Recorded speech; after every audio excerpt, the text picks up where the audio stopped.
So, good day everyone. I am Paikon Ibanin from VTLED IA2B. So, today, I will discuss the introduction and meaning of portfolio assessment.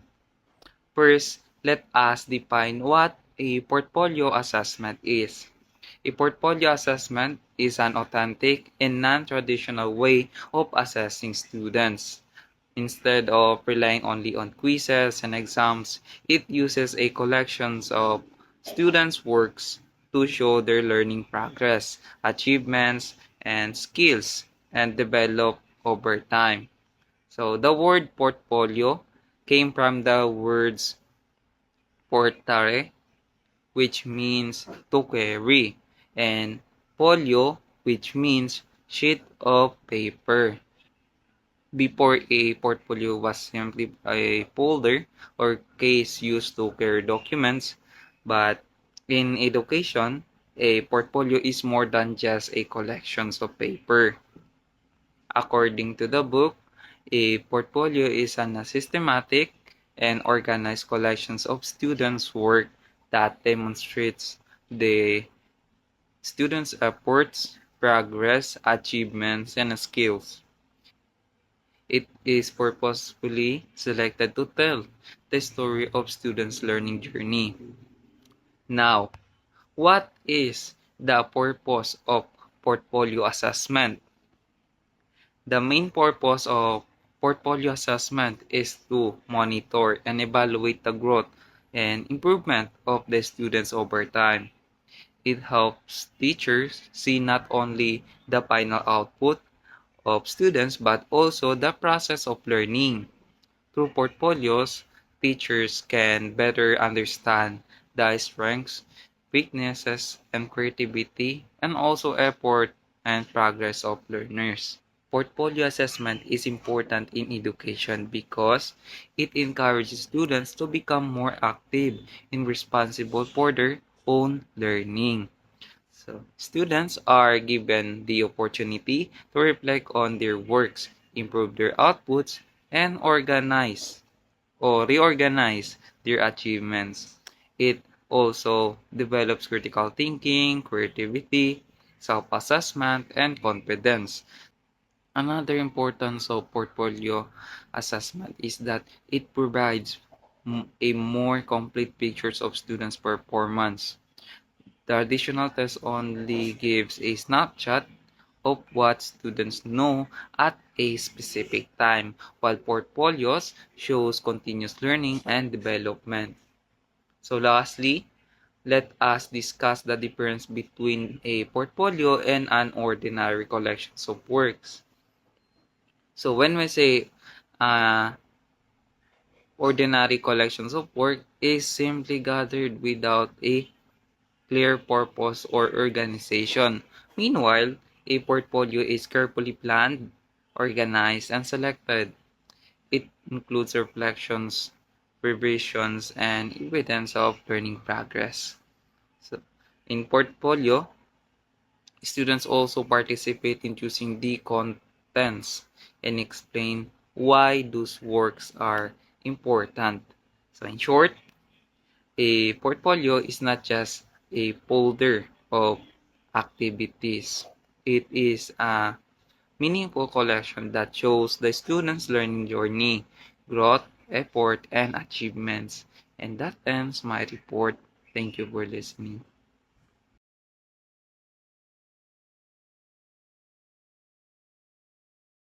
Good day everyone, my name is Cassandra T. Alvarado from Bitilit IA2B.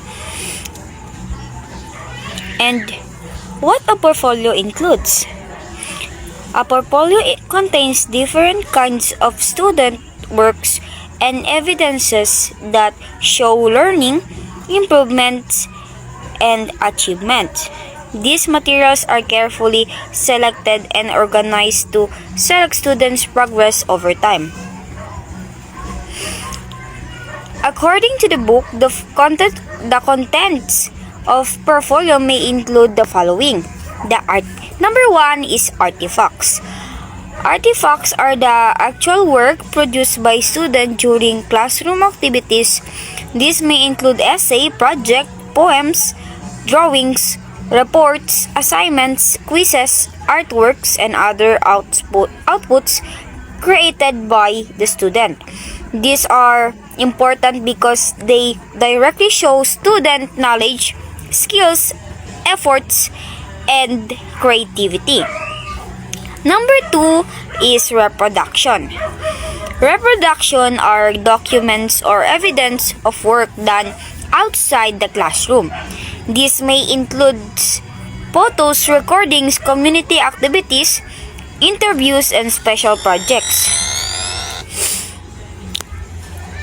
This helps show that learning can also happen outside school and in real life experiences. Number three is attestation. Attestation are comments, observation, or evaluations given by teachers, parents, classmates, and or other people. This serves as proof or testimony about the student's performance and improvement. For example, a teacher may write feedback about a student's participation or behavior. Number four is production. Production are works prepared by the student themselves for the portfolio. This includes goal statement, reflection papers, caption, or explanations about their work. This helps students explain what they learn and why the works is important. Now, let us move to the essential elements of the portfolio. Number one is the cover letter. The cover letter introduces the portfolio.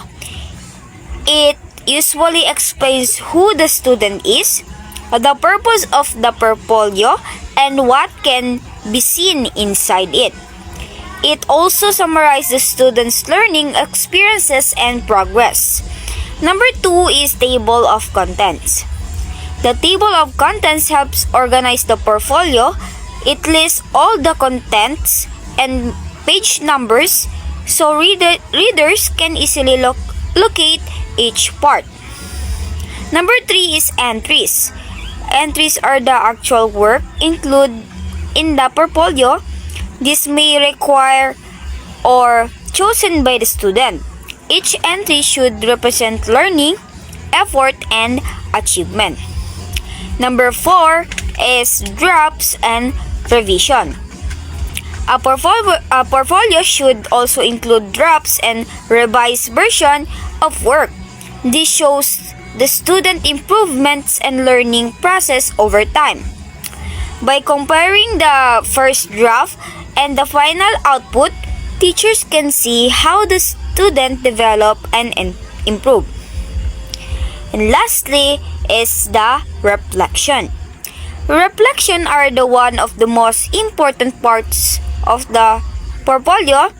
In reflection, students share what they learned, what they did well, their difficulties or weaknesses, and how they can improve.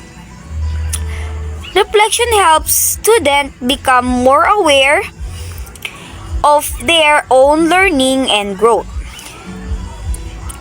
A portfolio is not only about collecting student outputs, it is an organized collection that includes feedback, evidence, revision, and reflection that shows the student learning journey and progress. That's all. Thank you for listening. Good day, everyone. I am Kalsna J. Nundin. I will discuss the types of portfolio. Types of portfolio are the different categories of portfolio used for specific purposes in education, such as assessment, monitoring goals, and showcasing student best work. An assessment portfolio is used to evaluate students' learning based on standards and objectives. It contains selected works that are graded and assessed by the teacher. The purpose of this portfolio is to measure student knowledge, skills, and academic performance. Examples including quizzes, examination, essays, projects, and performance tasks. Second type is the developmental or growth portfolio. This portfolio shows the progress and improvement of student over time. It contains drafts, revisions, reflection, and learnings outputs. Purpose. The purpose of this portfolio is to monitor student development and continuous improvement. Examples including first drafts and revised essays, journals, reflection papers, and practice activity. So the third type is the showcase or best work portfolio. This portfolio contains the student best outputs and outstanding performance. So the purpose of this portfolio is to display the student talents, achievements, and highest quality work.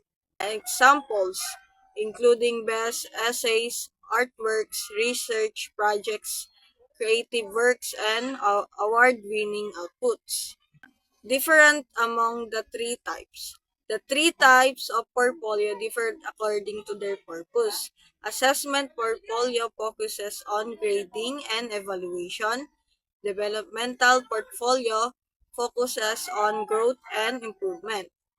Showcase portfolio focuses on presenting the student best work. Good day, everyone. I am Roxy Fernandez, and I will be discuss the reflection and the stages in implementing portfolio assessment. So, portfolio assessment is not only about collecting students' works, it also helps students reflect on their learning journey and allows teachers to monitor their growth and development over time. Is the reflection portfolio assessment is an important part of portfolio assessment because it encourages students to evaluate their own learning. Through reflections, students become more aware of their strengths, weakness, and progress. So the reflection question students answers is some common reflection questions are: what did I learn from this activity? What challenge did I experience? What part of my work am I most proud of? And how can I improve my performance next time? What skills did I develop? So this question helps students think critically about their learning experience and encourages self-improvement. Stages in implementing portfolio assessment. So the first stage is identifying learning outcomes. So the teachers must first determine the skills, knowledge, and competencies that student should achieve this learning. So this learning outcome serves as the guide in preparing the portfolio. The second stage is introducing portfolio assessment to students. So the teachers explain how what a portfolio is, its purpose, and how it will be evaluated. This helps students understand what is expected from them. So the third stage is specifying portfolio content. So teachers identify the materials that should be included in the portfolio, such as project, essays, quizzes, artworks, reflection, and other output. So the fourth stage is giving guidelines. Clear instructions are provided regarding the format deadlines or organization and grading criteria of the portfolio. So this ensures that students can prepare their portfolios properly. So the fifth stage is informing stakeholders. So parents, school administration, and other stakeholders should be informed about the purpose and benefits of portfolio assessment so they can support the students. The last stage is the development of the portfolio. So students begin collecting, organizing, revising, and reflecting on their works. The teachers also monitor and guide students throughout the process.